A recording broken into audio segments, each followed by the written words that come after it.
नमस्कार। आज हम दिल्ली की एक अदालत के एक बड़ी दिलचस्प फैसले पर बात करने वाले हैं। हाँ, ये निजता के अधिकारों से जुड़ा मामला है। बिल्कुल। इसमें एक पति की याचिका खारिज हुई। पति जो सेना में मेजर हैं, उन्हें शक था कि उनकी पत्नी का किसी और मेजर के साथ संबंध है। और वो सबूत के तौर पर एक होटल से सीसीटीवी फुटेज और बुकिंग डिटेल्स मांग रहे थे। हाँ, तो आज हम इसी मामले की गहराई में जाएंगे, देखेंगे कि अदालत ने क्या कहा और इसके क्या मायने हैं।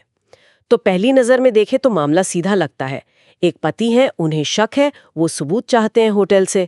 इसमें क्या गलत है? हाँ, लगता तो सीधा है, लेकिन यहीं पर अदालत का नजरिया काफी अलग था। पटियाला हाउस कोर्ट के सिविल जज वैभव प्रताप सिंह ने उन्होंने पत्नी और उनके कथित साथी, मतलब वो दूसरे मेजर, उनकी निजता के अधिकार को प्राथमिकता दी। अच्छा, पर होटल की लॉबी जैसी जगह में निजता, ये थोड़ा मतलब अजीब नहीं? वो तो पब्लिक स्पेस जैसा हुआ ना। सही सवाल है।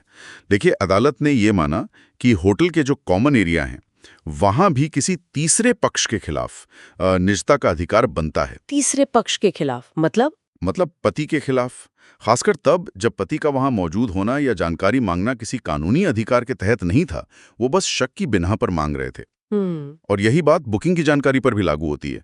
होटलों का अपने मेहमानों के प्रति एक गोपनीयता बनाए रखने का कर्तव्य होता है। ठीक है, ये कानूनी नुक्ता समझ आया, लेकिन अदालत ने कुछ और भी कहा ना, वो पुरानी सोच वाली बात। हाँ, बिल्कुल, वो बहुत महत्वपूर्ण टिप्पणी थी। अदालत ने इस विचार को कि कोई मर्द किसी दूसरे की पत्नी का स्नेह चुरा सकता है, इसे बिल्कुल पुरानी सोच कहा, जैसे कि महिला की अपनी कोई मर्जी, कोई एजेंसी है ही नहीं। सही बात है, ये तो वही बात हुई कि पत्नी पति की संपत्ति है। एग्जैक्टली। और अदालत में जोसेफ शाइन बनाम भारत संघ वाले सुप्रीम कोर्ट के फैसले का हवाला भी दिया। याद है, जिसमें व्यभिचार को अपराध नहीं माना गया था? हाँ, याद है। तो उसी लाइन पर चलते हुए अदालत ने कहा कि पत्नी की अपनी स्वायत्ता है, अपनी निजता है। और वो ग्राहम ग्रीन के उपन्यास का भी जिक्र था शायद। हाँ, the end of the affair. और साथ ही ये भी कहा कि देखिए, हमारी संसद ने भी नई भारतीय न्याय संहिता लाते वक्त व्यभिचार के पुराने वो औपनिवेशिक कानून को हटा दिया है। अच्छा, ये क्या दिखाता है कि आज के भारत में कम से कम कानून की नजर में लैंगिक असमानता या पितृसत्तात्मक सोच की जगह नहीं होनी चाहिए। तो मतलब अदालत ने सिर्फ होटल रिकॉर्ड्स की तकनीकी बात नहीं की, बल्कि एक बड़ा सामाजिक संदेश भी दिया। बिल्कुल। और एक और प्रक्रियात्मक यानी प्रोसीजरल मुद्दा भी उठाया अदालत ने। वो क्या था? वो ये कि पत्नी और वो दूसरे मेजर जिन पर ये सब आरोप थे, उन्हें तो इस केस में पार्टी ही नहीं बनाया गया था।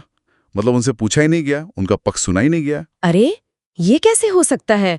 ये तो सुनवाई के अधिकार का उल्लंघन हुआ ना। जाहिर है, अदालत ने साफ कहा कि कोर्ट कोई जांच एजेंसी नहीं है कि आप निजी झगड़ों के लिए या मान लीजिए सेना की अपनी कोई अंदरूनी कार्रवाई चल रही हो, उसके लिए सबूत इकट्ठा करने आ जाएं। तो फिर पति को क्या करना चाहिए था अदालत के हिसाब से? अदालत ने रास्ता दिखाया।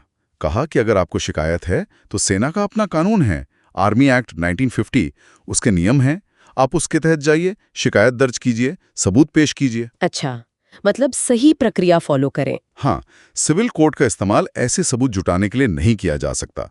तो अंत में अदालत ने पति की वो याचिका खारिज कर दी। तो इस पूरे मामले का निचोड़ क्या है?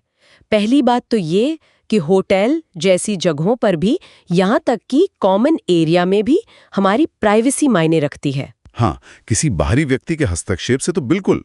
और दूसरी बात, ये रिश्तों और व्यभिचार को लेकर जो पुरानी पितृसत्तात्मक सोच है, ये फैसला उसे सीधी चुनौती देता है। सही कहा, और ये मैं सोचने पर मजबूर करता है।